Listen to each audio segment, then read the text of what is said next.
नमस्कार साथियों, मैं नीलेश शर्मा अपने इस यूट्यूब चैनल पर आप सभी का पुनः हार्दिक स्वागत, हार्दिक अभिनंदन करता हूँ।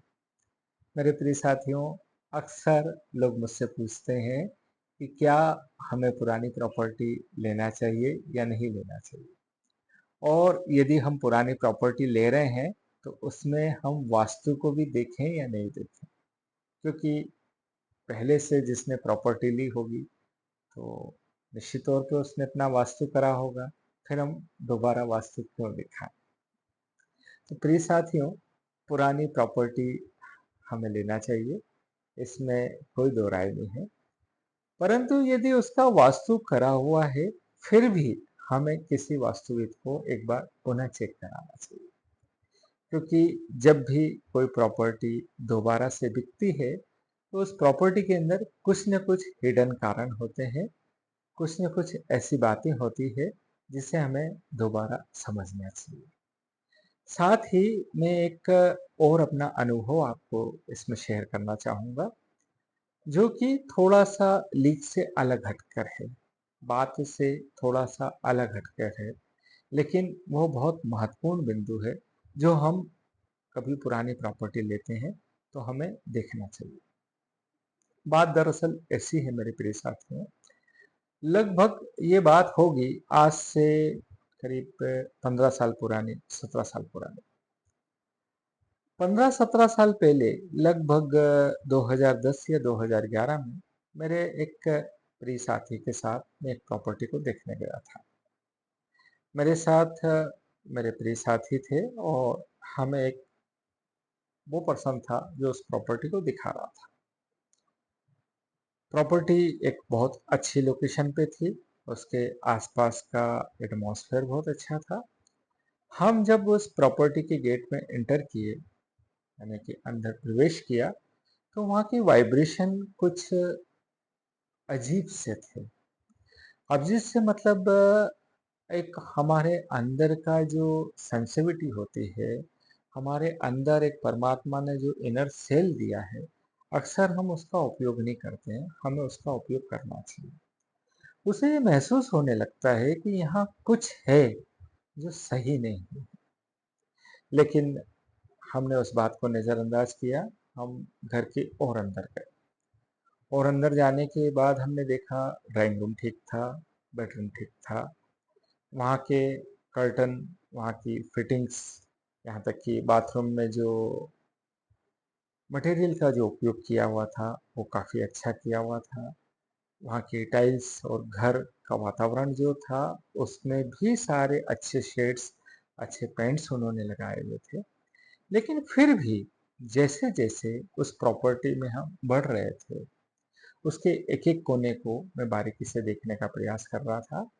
लेकिन जैसे-जैसे उस प्रॉपर्टी को हम देख रहे थे, मुझे लग रहा था कि हमारे अलावा भी कोई और है। यानी कि एक तो मैं, एक मेरे प्रिय साथी और एक जो हमें वो प्रॉपर्टी दिखा रहे थे। उन्होंने तो सिर्फ क्या किया कि दरवाजे का लॉक खोला, उन्होंने कहा कि भैया आप प्रॉपर्टी देख लीजिए, मैं जब तक बाहर खड़ा हूँ।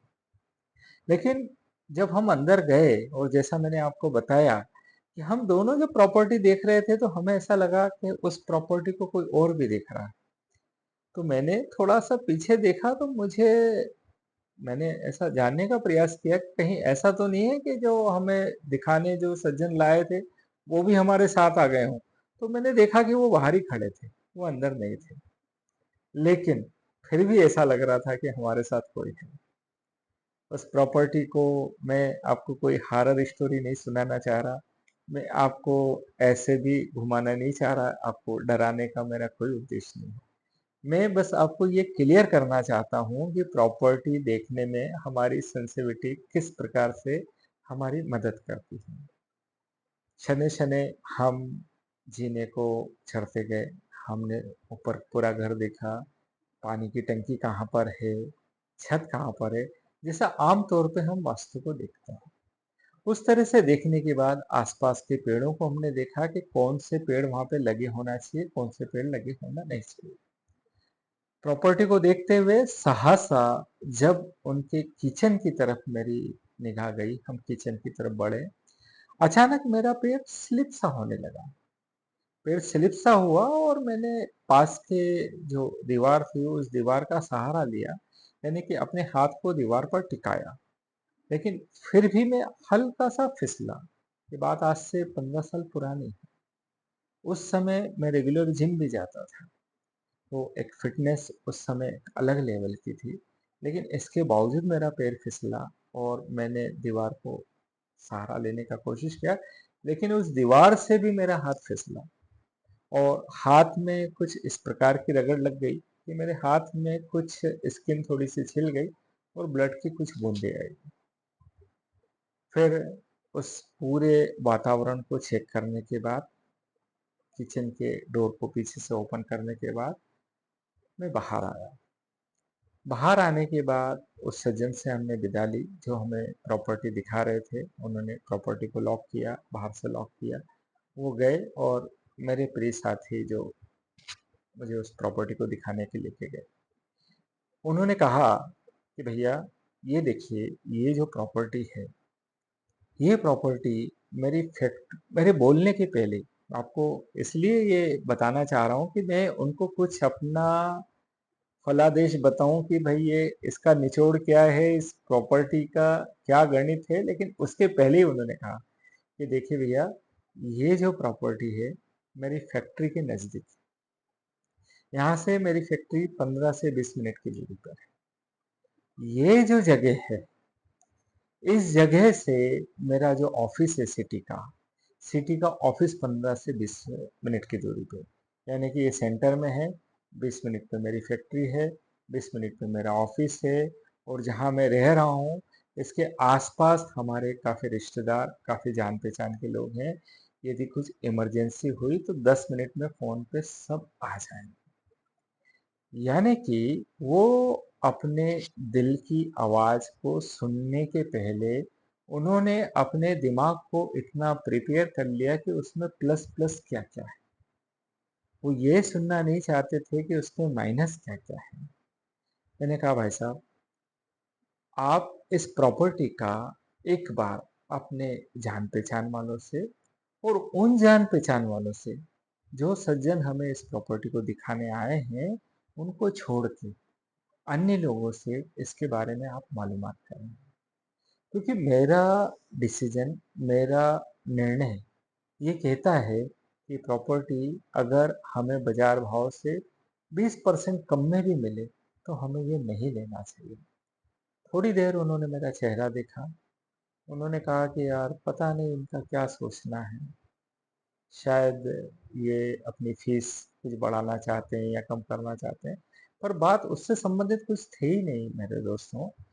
बात इससे संबंधित थी कि यदि हम किसी व्यक्ति को प्रॉपर्टी दिखाने जा रहे हैं, तो हमें उस व्यक्ति पे पूरा फेथ होना चाहिए। उसे हमें पूरी तरह से छूट देना चाहिए कि वो हमारे बेहतर हित में निर्णय लेगा, हमारे अहित में निर्णय नहीं लेगा।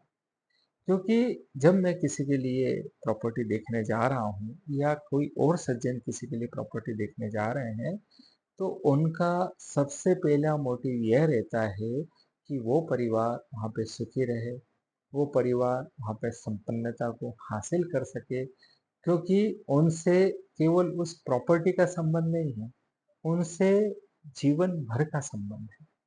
क्योंकि आज भी 15 साल पुराने, 20 साल पुराने लोग मुझे याद करते हैं और आज उनसे प्रेम और स्नेह वैसा ही बना हुआ है जैसे हम और वो एक ही घर के हैं।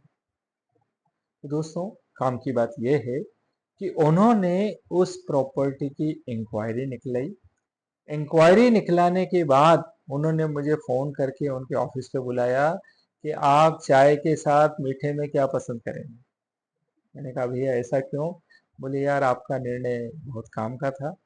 वो निर्णय ऐसे काम का था कि जिस कमरे में आपका पैर फिसला, जिस कमरे में आपके हाथ में कुछ ब्लड की बूंदें आ गई, उसी कमरे में, यानी कि वो लोकेशन थी किचन की, उसी जगह उस घर की बहू ने सुसाइड किया था। तो उसके नेगेटिव वाइब्रेशन प्रिय साथियों वहां पर थे। बात यहाँ खत्म नहीं हुई। उसी प्रॉपर्टी को अगले 5 साल बाद मुझे पुनः देखने जाने का मौका पड़ा और मैंने उनसे ये कहा, जो मुझे दिखाने ले गए, बिना गाड़ी से उतरे, मैंने कहा भाई साहब इस प्रॉपर्टी को मैं पहले देख चुका हूँ और हमें थोड़ा-सा अवॉइड करना चाहिए इस प्रॉपर्टी को। बोले आप ऐसा क्यों कहना चाहते हैं? ऐसा क्यों कह रहे हैं? मैंने कहा मैं तो इसको देख चुका हूँ, एक बार आप इसकी इंक्वायरी निकला लें और फिर आप मुझे बताएँ कि क्या है। आप यकीन मानिए प्रिय साथियों, आपको ये बात सुन के आश्चर्य होगा, आप चौंक जाएँगे। जिस प्रॉपर्टी में जिस बहू ने, जिस बेटी ने वहाँ पे सुसाइड किया था, 5 साल बाद उसकी मदर इन लॉ ने भी उसी जगह सुसाइड किया था। बड़े आश्चर्यजनक, किंतु ये घटना सत्य घटना थी और फिर मैं वहाँ से निकल गया। तो काम की बात ये है, निर्णय लेने वाली बात ये है कि हमें प्रॉपर्टी को खरीदते समय, प्रॉपर्टी को देखते समय सिर्फ वास्तु ही नहीं, सिर्फ वहाँ का एटमॉस्फेयर ही नहीं, सिर्फ हमारी फैसिलिटी नहीं कि हमारी फैक्ट्री पास में है, कि हमारा ऑफिस पास में है, कि हमारे रिश्तेदार पास में है। हमें इन बातों का निर्णय लेना भी बेहद ज़रूरी होता है, क्योंकि ये बातें भविष्य में हमारे लिए नुकसानदायक हो सकती है। वहाँ का एटमॉस्फेयर कैसा रहा होगा प्रिय साथियों, जिस एटमॉस्फेयर में कोई सांस नहीं ले पाया, क्योंकि इतने बड़े कदम को उठाना, इस स्थिति में जाना, यानी कि वहाँ की स्थिति कितनी गंभीर रही होगी और वो किसी दूसरे व्यक्ति को किस तरह से फलीभूत होगी। तो पुरानी प्रॉपर्टी लेने में खास तौर पे हम इस बात का ध्यान रखें और इस बात का विशेष ध्यान रखें कि हम सबका हृदय हमेशा कुछ न कुछ कहता है।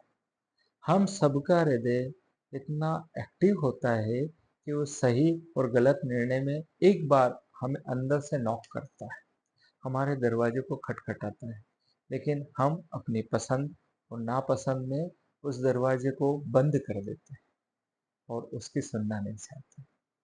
तो ये एक काम की जानकारी थी, एक महत्वपूर्ण जानकारी थी, जिसे मैंने आपके साथ शेयर करना ज़रूरी समझा और अगली वीडियो में फिर किसी विषय पर हम बात करेंगे। मुझे आपके कमेंट्स का, आपकी बात का इंतज़ार रहेगा।